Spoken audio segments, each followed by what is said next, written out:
Yeah. Way up. Hey, yeah, way up on a Monday. I'm Angela Yee. B-Dot is here My with name's me. B-Dot. Blazing sensation, Angela. Brian Miller. How you doing? I'm good. How are you? I'm alright, man. I thought you forgot about me. Oh, my gosh. Well, you know, there's a lot of things happening musically today. That's right. I saw Bia put out a response to Cardi B. Cardi B gave an explanation of their beef. We'll be discussing that this morning. Also, more Diddy news, of course. The Diddler. Yes, more Diddy news. You have a relationship with Diddy? I met him a couple times. Okay. We partied, but not like that in that kind of way. And also, y'all know I'm a big fan of Broadway plays. Well, I'm excited that Schele Williams is going to be joining us. She directs The Notebook. Ah. Also, The Wiz at the same damn time. Whoa. And she'll be directing Aida as well. So shout out to her. And she's a black woman. There you go. Love to see it. Love to okay? see it. So let's start the show with some love and positivity. Let's shine a light. 800-292-5150. Call us up and let us know who you want to spread some love to. It's way up. I'ma shine. I'ma shine. Turn your lights on, y'all. Turn your lights on. Spreading love to those who are doing greatness. Shine a light on them. Shine a light on them. It's time to shine a light on them. Yeah, it's way up. B-Dot's here with me. My name's B-Dot. I'm here. And we are going to shine a light now. Let's shine a light this morning on Elijah Hogan, 19 years old, right, who is also the valedictorian at his school. But what makes this unique is that he was living in a homeless shelter. Wow. And managed to overcome those struggles and graduated as valedictorian from the Walter L. Cohen High School class of 2024 this spring. And he is planning to attend college this fall. He was living in Covenant House and attributes his success to all of the people at the shelter and his school who went out of their way to help him excel, as well as his own hard work and determination. And, you know, it's according to one of the people who works there, Jarkayla Cobb, the Hogan's Rites of Passage's caseworker. She said she watched him come out of his shell. She said being in a homeless shelter is traumatic. Whatever you went through to get you here is traumatic. He was very shy. He had very little words at first, so it's awesome to see how much he has developed and become so well spoken over the last 7 or 8 months. So now he's going to attend Xavier University of Louisiana this fall. He plans to major in graphic design. Good for him, man. Isn't that beautiful? Give it up for Elijah Hogan. I barely graduated high school. Yeah, so imagine if you had to go overcome these obstacles. Yeah. All right, well, who do you want to shine a light on? 800-292-5150. Tanisha, who you want to shine a light on? My daughter, Lanisha Bird. Okay. Just graduated from Howard University. Magna cum laude. The real HU. Yeah, the real HU, and she got 2 degrees. What did she get her degrees in? Political science and sociology. All right. Okay, baby genius. Lanisha. Thank you. Where's she going to live now? Is she coming back home? Does she already move out? Like, what's the plan? Well, her lease is up in July, but she's coming back to Michigan, and then she's going to take a year off to study for the LSAT, and she's going to go to law school. Oh, my gosh. Okay. All right. You did your thing. Yeah, she's really awesome. I had her at 17. Well, thank you so much for calling in. You get a light shined on you as well, Tanisha. That's amazing. Thank you, guys. Have a great day. You too. All right. Well, that was Shine a Light, 800-292-5150 if you couldn't get through and still want to spread some love to somebody. And when we come back, we got your Yee tea. Let's start off with some Diddy news. Blood, Threats, and Tears. That is the title of this Daily Beast exclusive. It's way up. They say it's truth in the rumors. From industry shade to all the gossip, Angela's spilling that Yee tea. It's way up. I'm Angela Yee. B-Dot. My name's B-Dot. Brian Miller is here, Yes, journalist ma'am. extraordinaire. Thank you. All right, first let's get into this Nicki Minaj arrest. Okay. Now, if you guys recall, she was arrested in Amsterdam last weekend, and she definitely felt like she was treated disgusting by the authorities. If you recall, she said this on Station Head. I don't know when was the last time I felt that low. And not only that, but just knowing that something is being done to you on purpose, simply because you are a confident other race. Now, the BBC is saying that Dutch police have rejected this. They said, we just do our job, and it's protocol to search luggage and arrest a person when we find drugs. They said they are a professional organization and treats everybody equal no matter what. And they said she had been carrying 30 to 100 grams of cannabis, but she said they were pre-rolls that belonged to her security guard. They're acting like this is like an episode of To Catch a Smuggler or something like that. By the way, the crazy part is in Amsterdam, that was one of the first places everybody used to go to Right. all the time with the coffee shops and stuff like that to smoke. They need a rebrand. Yeah. Pass the Dutch, indeed. Okay. And now, that was very clever. Let's talk about this Daily Beast exclusive about Diddy. It's called Blood, Threats, and Tears Inside Diddy's Nightmare Workplace. In this article, 5 different ex-employees of Diddy talked about his behavior. Oh, man. Now, there were some people that said they didn't feel that it would escalate to this point of violence of what they saw on the tape. But one female Sean John ex-employee talked about the time that he grabbed her face following a disagreement about a creative decision. She said he didn't like that I wasn't agreeing with him, and he started to yell and compared himself to Karl Lagerfeld. Then he said he told her to stick out your tongue. He put his hands on both sides of her cheeks and started squeezing her face really hard. And then when she stuck out her tongue, she said he wanted to see if her tongue was bleeding because she was clearly biting it. And she said, I started to look for a job immediately after that moment. Another employee said the work environment was like Game of Thrones. Everybody was walking on eggshells, and some colleagues would throw others under the bus to stay in his good graces. That employee said, when people ask me about it, I always tell them it was the worst experience I ever had in my life. Wow. And they said it was called if somebody threw a brick. That's what they call it, working in that office. Out of the blue, if he was unhappy with something you might not have done, but he thought you did, you caught a brick. And they said that's when he basically would verbally attack you. And this one employee said he was verbally attacked until I was surrounded by security guards who rushed over while he's 6 inches from my face, screaming at me, telling me I effed up. That's when I learned what a brick is. Wow. Those Who Wants to Work for Diddy episodes are going to hit different now. Remember those? Yeah, man. Remember Laverne Cox was a contestant on there. Oh, I didn't even remember that. Yeah, man. Well, listen, one former Blue Flame employee, that's his marketing agency, said a lot of calling women's the B word, F you, or stupid, or I'll fire y'all bees right now. She said she'd never seen him be like that with men unless they had no power or stature in the industry. Wow. So Not the diddler. that is just some of the experiences from people who used to work there. All right, Jennifer Lopez has canceled her 2024 tour, This Is Me. Oh, no.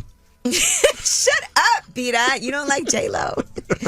You know, she made the announcement on Friday in her On the J-Lo fan newsletter. She is taking time off to be with her children, family, and close friends. You know, we've been telling you certain tour dates have been canceled. They were talking about issues with ticket sales, and 7 tour dates have been canceled prior to that. They were talking about this Vegas residency. Maybe that's not going to happen now. Right. They may have rescinded that offer, but if you have tickets to see J-Lo, those tickets will be refunded according to the newsletter. She could probably hit up Jimmy's Cafe or something like that. A residency over there. What?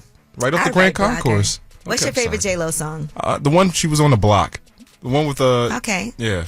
That's pretty good. I'm still Jenny. There we go. Yeah. All right. Well, that is your Yeetie. When we come back, we have About Last Night. That's where we discuss what we did last night, what went on, whether you watched a movie, a series on television. I'm going to tell you about a show that I was watching on TV. All right. And see if anybody else has seen it. It's on Netflix. All right. It's Way Up. About Last Night is next. Let's hear some Drake. So, about last night. Here's how it went down. All right, it's Way Up. I'm Angela Yee. Beat Out wandered off. But we're doing About Last Night, and I wanted to talk about a show that I was watching on Netflix. It's called Tires, and it's a 6-episode series. Have you seen it, Dan? I haven't. I was actually watching producer, Eric Dan. over the weekend Okay, on Netflix. What's Eric? Eric is like a kidnapping story. But Okay. continue about Tires, because I'm a Shane Gillis fan. So All I right, wanted well, to see Shane Gillis actually plays a guy named Shane. this. Okay. And it's about an auto repair chain, and I guess the guy's father owns the auto repair store, and he's in charge of this particular chain. Shane is his cousin, and they just do, it's a lot of male humor. And I thought about it because I've always had to bring my car in for repairs, and it's such a male dominated space when you go to an auto repair shop. So the kind of jokes that they make, there's one episode where they're trying to make the environment more friendly for women. Hey, B-Dot. Hi. I was in the bathroom. And a journalist comes in to do an article on them and how they're making the space, friendlier toward women. Mm-hmm. And all they basically did was put up signs like, we're friendly for women or something like that. And that was the reason. And they make the most inappropriate jokes, and they were doing it in front of the reporter. But it's a funny, like, guy humor, stupid humor type of show. You'll probably like it. It's up my alley. Yeah, it's right up your alley. Like when I tell you, because I was like chuckling at it while I was watching it. Certain things, like I was doing stuff in my house, so I didn't want to have to like concentrate too hard on a plot. So it's the kind of thing that you can watch if you just want to get a quick laugh. All right, bet. I'm putting it on my to-do list. What did you do? I was doing activities. Activities? Yeah, you know, like finding good parking spaces and all right, mowing your lawn, things like that. And you watched Eric, and you said it's a kidnapping series. All right, sounds good to me. All right. Well, anyway, and the other thing, and we'll hear a lot more about this, my goddaughter is staying with me for the summer, so she just moved in. It's like a fresh air fun. She went to the Roots picnic, and then now she's on her way back, so shout out to Nia. She'll be with me. I know we'll have a lot of things to discuss. I'm sure I'm like the cool godmommy. So you're doing activities. Yes, I am. All right, in the meantime, Tell Us a Secret is coming up when we come back. 800-292-5150. You know we are a vault up here, so anything you tell us, we're not going to tell anyone. You are. Yeah, all right, maybe. and it might be posted on Instagram. 800-292-5150. You get to remain anonymous. Call us up and tell us a secret. It's no judgment, B-Dot. Okay. All right, 800-292-5150. When we come back, tell us a secret. We're a vault. Way up. Shh. This is a judgment-free zone. Tell us a secret. Happy Monday. It's Way Up, and we're going to start it off with some confessions. B-Dot is here. My name is B-Dot. Confessions is one of my favorite Usher albums. Oh, yeah? Yeah, man. I wonder why. Oh, man. Brian Millar, would you like to confess something? Well, journalist B-Dot is here, and we are here to not judge you and listen to your secret. 800-292-5150, anonymous caller, tell us your secret. About 2-3 years ago, a cousin of mine and I, we went to a party. Mm-hmm. Went back to be a swinger party. Oh, a swingers party, okay. Hey. And so you participated? We did. It was really, really crazy. My cousin and I, we had 2 or 3 different threesomes with different women throughout the night, which was something else I never thought I would do, have a threesome with my own cousin. You had a night that you did not anticipate. Word.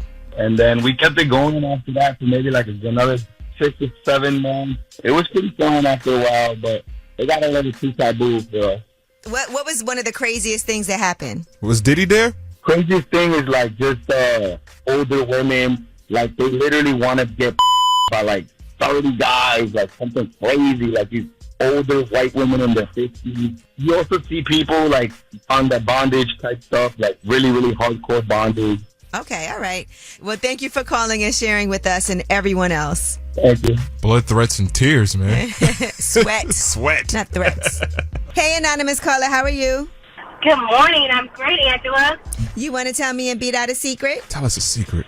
I have been fantasizing about another woman.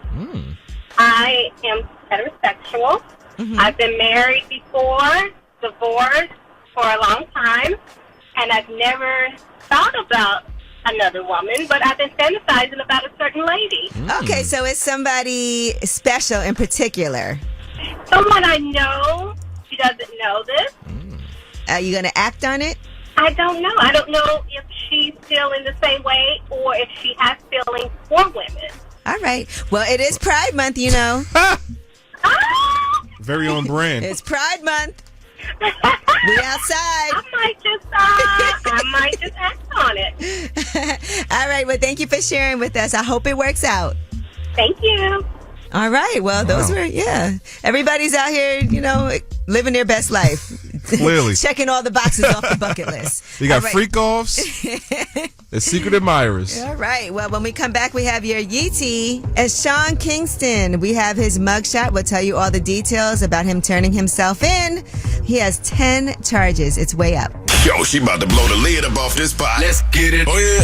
Angela's spilling that yee tea. Come and get the tea. Yeah, it's Way Up. I'm here with journalist Brian Millar, a.k.a. My name is B-Dot. B-Dot. All right, let's get into some Yeetie. Now, Cameron and Anthony Edwards, all right, there's, I guess, some issues. What's the issues between them? I think that Well, Ant's upset that Cam had some comments about his game. All right, well, this is in an Adidas commercial that's out right now, and here is Anthony Edwards actually reacting to those comments. That's for my receipts. Receipts? Yeah, I hear all the hate. Cameron said, to me, he's an all-star, but not a superstar yet. Buddy, it is what it ain't. Now, yeah. F buddy. F buddy. What he had to say. Well, Cameron has already freestyled in response to this, and we have two parts of this freestyle. Here he is naming him by name. What's wrong with Ant-Man? Gave him his props. Homie got love from me. New commercial. Y'all ain't got love for me. He shot a jump shot and said, "Oh, buddy." The receipt reader looking like it. "Oh, buddy." And trust, buddy, I ain't one to judge, buddy. Buddy sitting there glazing at you like I love hubby. Wow. Whoa. Listen, Killer's back, man. You know, in a lot of ways, Cameron and Anthony Edwards are kind of similar. Like, Cameron reminds me of, like, the Anthony Edwards of rap in a lot of ways. Why you say that? I mean, Anthony Edwards, like, in his 4th year in the game, and, like, when Cam was in his 4th year, he kind of had the edge to him, you know what I'm saying? He kind of was like a formidable opponent, a feared player in the game. So, in a lot of ways, I see the similarities, like braggadocious. Well, here's brash. what else he had to say. Adidas, I'm blaming you, this is your fault. Campaign about to go strong, Jay. Y'all think y'all got the b-boy version of Kanye? Come on, stop it, dude. Y'all just stop it through. He do something y'all don't like, you'll drop him too. Off careers up, T-Mac, Derrick Rose, RG3, John Wall, let him know. Okay. Well, you know what? I'll tell you what, Cameron and Mace are definitely killing it with their sports podcast. Right. And Cam's a former basketball player too, so it's on brand. Right. All right. Well, Sean Kingston was booked into Broward County Jail on $1 million fraud charges. So his mugshot is now out. According to prosecutors, he and his mom committed more than $1 million worth of fraud, alleging that they stole money, jewelry, a Cadillac Escalade, and furniture. Damn. So he's expected to face a judge today. That'll make anybody suicidal. By the way. What? That's not nice. Sorry. All right. Be careful. You saw that sir. mugshot. Jeez, what a looker. Oh, my God. Well, anyway, we'll see what happens. Maybe he'll have to give the items back. Maybe he'll have to restitution. Who knows? All right. Meg Thee Stallion, her concert in Atlanta has been postponed for the second time. What happened? They were having some issues at State Farm Arena. There was a massive water main break. And so the city of Atlanta was experiencing that. They had to reschedule the show, and then it ended up getting canceled postponed, not canceled, for a second time. So I'm sure that's disappointing for people who had tickets. It's out of their control, though. Wow. All right, but so that did happen, but they did actually, after several delays, manage to do the show. And Lotto actually debuted the remix to Sunday Service. So there you go. All right. And Meg Thee Stallion also has a release date and cover art for her new album, Megan. She said, "Surprise, hotties, my new album, Megan, will be coming out June 28th. Click the link in bio to pre-save now." So she announced it, and it's coming out quick. That's right around the corner.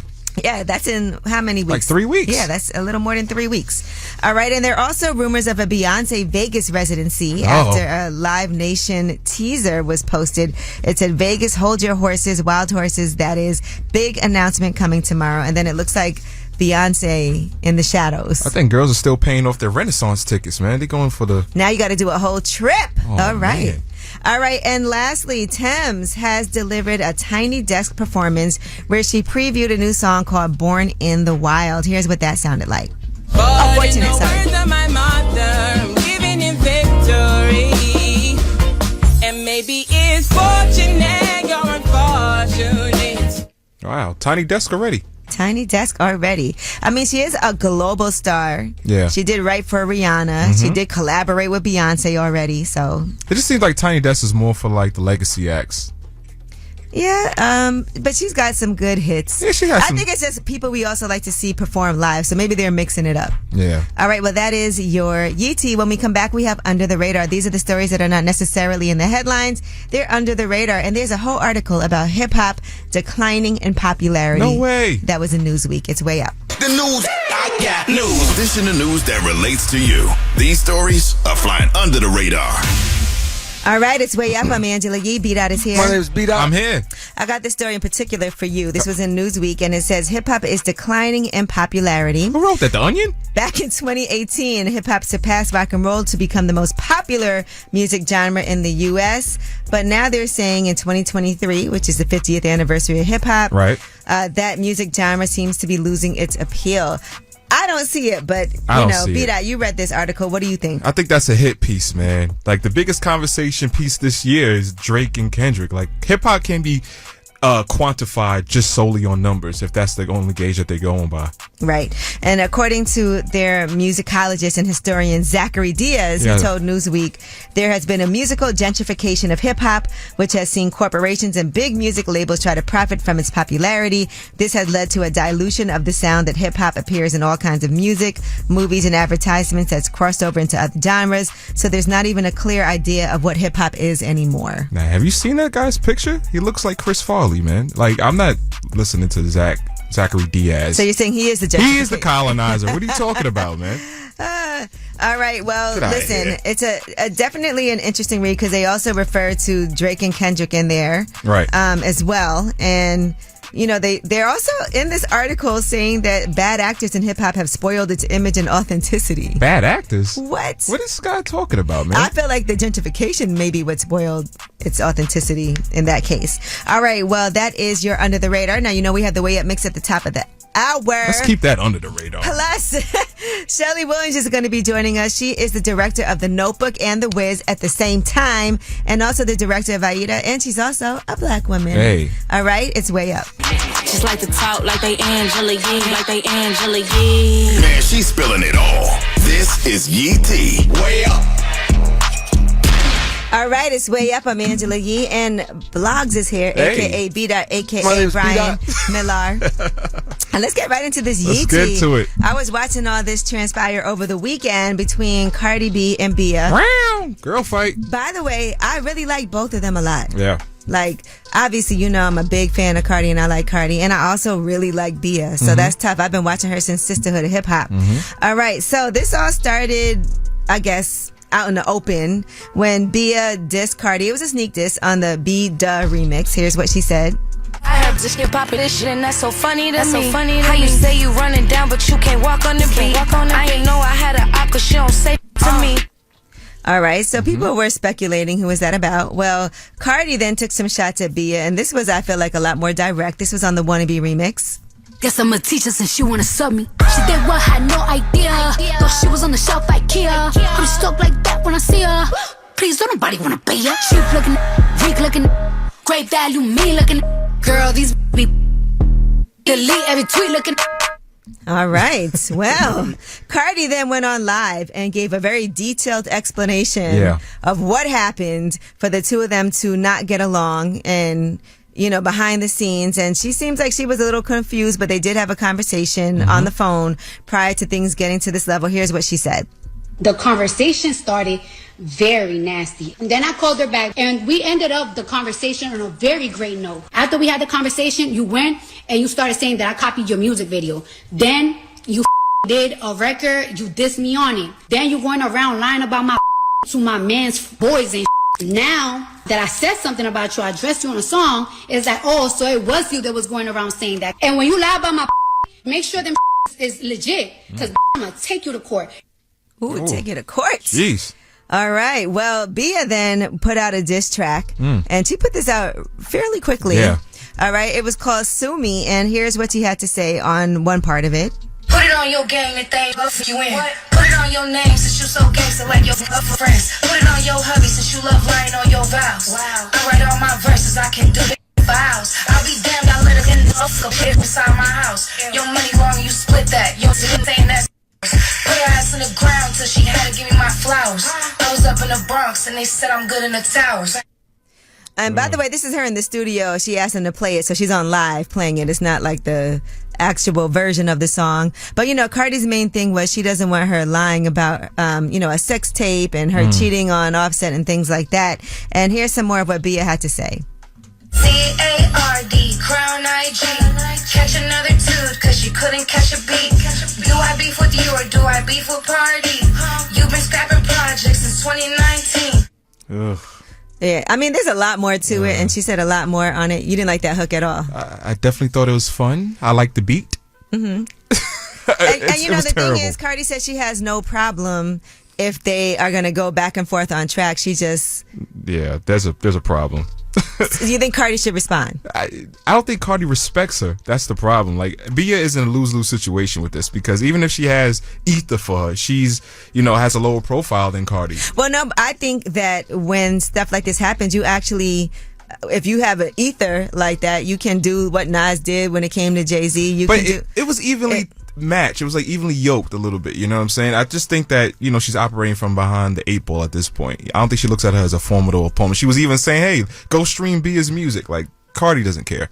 And it's interesting because Cardi did reach out and have a conversation with her. So she clearly was trying to squash things, behind the scenes. So I don't know if there's more to it than this. It also feels kind of out of character for Bia. Yeah, I mean, to see her doing something like this. But, everybody's watching all the beefs that are happening back and forth between different people right now. So, yeah, if you come at Cardi, you got to come a little bit harder than that. All right. Or maybe it's like what Kendrick did, where you take these little jabs first. Yeah. And then maybe you have something else in store in case they respond. Hopefully. All right. Well, that is your Yee. When we come back, we have Ask Yee. 800-292-5150 is a number. Call us up. Anything that you have a question about, we are here to help you out. In the meantime, here's some Cardi B. It's way up. Whether it's relationship or career advice, Angela's dropping facts. All you should know. This is Ask Yee. What's up? It's Way Up with Angela Yee. I'm Angela Yee, and my guy, Brian Millar, a.k.a. B-Dot, is here. What's up, bitch? And we're doing Ask Yee. 800-292-5150. We have Jewel on the line. What's up, Jewel? What's up? Yo. What's up? What's your question today? So my question is, recently I had a situation with me and my girl, and I wound up cheating on her. But she wanted to know the whole truth, the whole 9 yards of the whole thing. And I wanted to know just like why she needed that full closure. Like, why couldn't she just leave it as what it is, what it was, that I cheated, and just leave it at that, and if we could move on and fix things. But it's hard to move on when you don't know all the details. Gotcha. Sometimes you need to know everything because now there's somebody out there that knows more than I do about what happened between the two of you. Right? So if she ever tried to contact her or something like that, I need to be able to be like, he already told me that.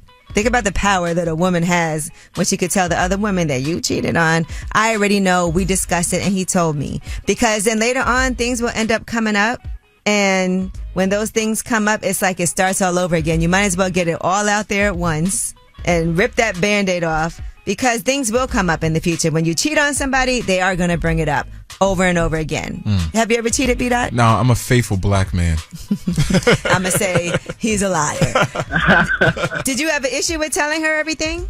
Nah, when she found out, I just, told her everything that she wanted to know, and, What did you want to know, if it was you? Yeah, I guess. But I mean, like, for me, I think I would leave it as is. You hurt me, you broke my heart. You give it away, I'm going to just leave it at that. Yeah, it's going to be on my mind, but other than that, I'm going to try to leave it at that. Yeah, let bygones be bygones, man. Are you guys still together? Yeah. Nah, I'm trying to get it back. I'm trying to get her back. I don't know what to do. Money. Patience. I think, patience, work on yourself in the meantime, because I think for women, we need you to show us, and that's a long process for us to be able to trust you again. You have to do a lot of different things to show us. It may happen or it may not. It's really up to her at this point. But anything that she needs, you need to provide that. You're in a doghouse right now. And a lot of times, and I've seen it happen, at first she's disgusted by you. But if you're consistent, if you can be honest moving forward, if there's no questions, if you don't also, by the way, you might feel like we're not together, but I'm still dating other people. Terrible idea. Listen, her love languages are probably Cash App, Venmo, and Zelle. It's That's true. Not true. It is the truth. Right. Nah, that is the truth. I believe that. Oh, my God. Send that payment, bro. Get your girl back. All right, guys. All right. Well, thank you for calling and good luck to you. Thank you. Y'all have a good one. You too, man.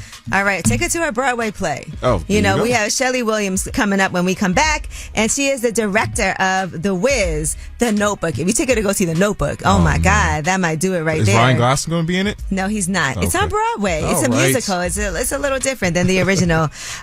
Yes, and also Aida. So she'll be joining us. She's a woman, director, black woman. Hey. But by the way, super overly qualified for this. So Turn it up. You vibing way up with Angela Yee. Come right back. More now. What's up? It's Way Up with Angela Yee. I'm Angela Yee, and how exciting. Shele Williams is here with me. Hey. Listen, we were just, before this interview even started, having a lot of conversations about Broadway, and I was telling you I took my mom to see Aida twice, and you were in it. You did the whole run with Toni Braxton. I did the whole run. Mm-hmm. Yeah, Toni, Heather, Deborah Cox. Wow. The whole run, yeah. And now, so wait, Aida is coming back too, right? Aida is coming back, yes. That's amazing. And I'm directing that revival. Okay, that's what I'm talking about. Now, that's a full circle moment, right? It is. So talk to me about how exciting that was to get that call and what it was like when you were actually in the Broadway play. It was transformational to get that call because I had been thinking about that story ever since I did it. Right when I finished Aida is when I became a director. Because I had gone through a show that was about enslaved people, and we didn't have the conversations about Blackness, about African culture in the ways that I had wished. And I came out of that production thinking, I want to become the person behind the table so I can begin to shift these narratives and have the conversations. And so I got the privilege a few years ago to be asked by Disney to reimagine a new Aida, and I have entrenched it in African history. Broadway director Shele Williams is here with us. Broadway in particular is a place that, for myself, I love going to plays and I love taking my friends. And I really am always trying to advocate for us to go to the theater more because I feel like it's such a great experience. And that brings me to The Notebook. Can you talk about this? Because it's a musical on Broadway. And so you're directing The Notebook. This is your directorial Broadway debut, right? That's correct, yes. Okay, so we got to get into all of that because The Notebook is an iconic love story. And I heard they're selling Kleenex in the theater. Well, I mean, we kind of had to. It was like, we got to give people's sleeves a break. let them at least have a Kleenex. People are passing Kleenex in the aisles. Past people were like, okay, we'll let you have your own box. How about that? Yeah, so tell me about reimagining The Notebook as a musical on Broadway. So I was approached about this piece in 2020, and I co-direct it with my dear friend Michael Greif. But he said, we're telling this piece in a different kind of way. And we are imagining a world in which the Alleys and Noahs represent many racial cultures. And we want to talk with you about that because it's really important that we're representing them authentically. Ooh, okay. And I said, well, let me read it. And my mom has Alzheimer's. And so as I was reading this, I was living it. You know, my dad is Noah, my mom is Allie. They're high school sweethearts. It was just like, it hit me so hard. And because they were imagining the younger Alleys as Black, I knew how important it was to expand this narrative to us too, to say this story belongs to us. Right. We also know this kind of love. We also know the pain of Alzheimer's. We also have the joy of first love. It was an opportunity to say that we belong inside these stories.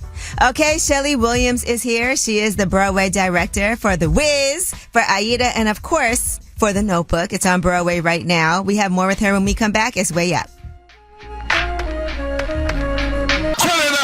You vibing Way Up with Angela Yee. Come right back. More now. What's up? It's Way Up with Angela Yee. I'm Angela Yee, and I am the first one to tell you the best date night or the best friend date is to go to a Broadway play, family experience. And right now, we have a director from Broadway, Shele Williams, joining us. You decided it's time for me to move behind the scenes. Yes. As well. Would you ever go back to being in a play? I can't imagine it. You can't imagine it? No, okay, so you like this seat. I love it. I love it so much. Especially telling young Black actors it's okay to take up space. The amount of people that cry in my audition room because I just give them permission to be their full selves. Right. When they walk in and they think they always have to be in the box that they expect that you want them to be in. But to say, I want you to be as expansive as you want to be. I want to know that your authentic voice is the voice that I want to hear, not the voice that was you were trained to be. But your truth is what I value and what I want to see. And just giving them permission to be their full selves.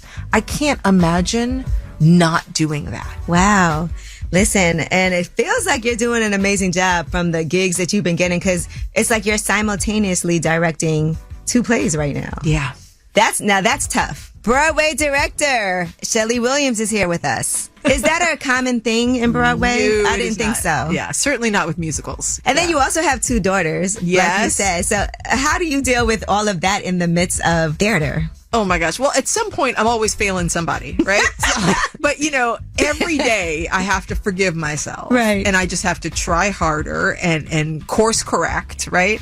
And every day I model for my girls. There's my favorite gospel song is We Fall Down, but I'm like, hey, every day I get back up again, right? And so in this year that was so challenging, I communicated a lot. Okay. Like really was very clear. My husband is amazing. We have a great village. We talked about where I needed to be, what I needed to be. The things that I knew I was going to miss, I was going to miss them in their own musical. I was going to miss some really big moments in their lives. There were events that happened for The Notebook that I was going to miss because I was working on The Wiz. Like, there were just, things that... those are hard priorities. They're hard priorities. But all I can do is my best. Man, I do not know how you do it all.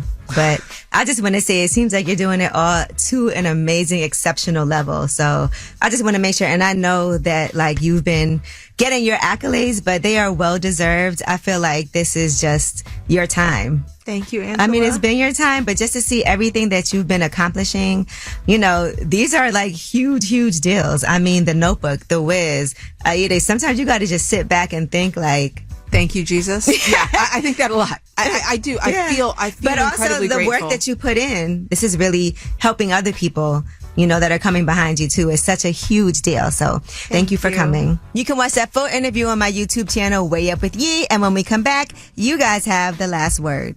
Pick up the phone. Tap in. Tap in and get your voice heard. What the word is.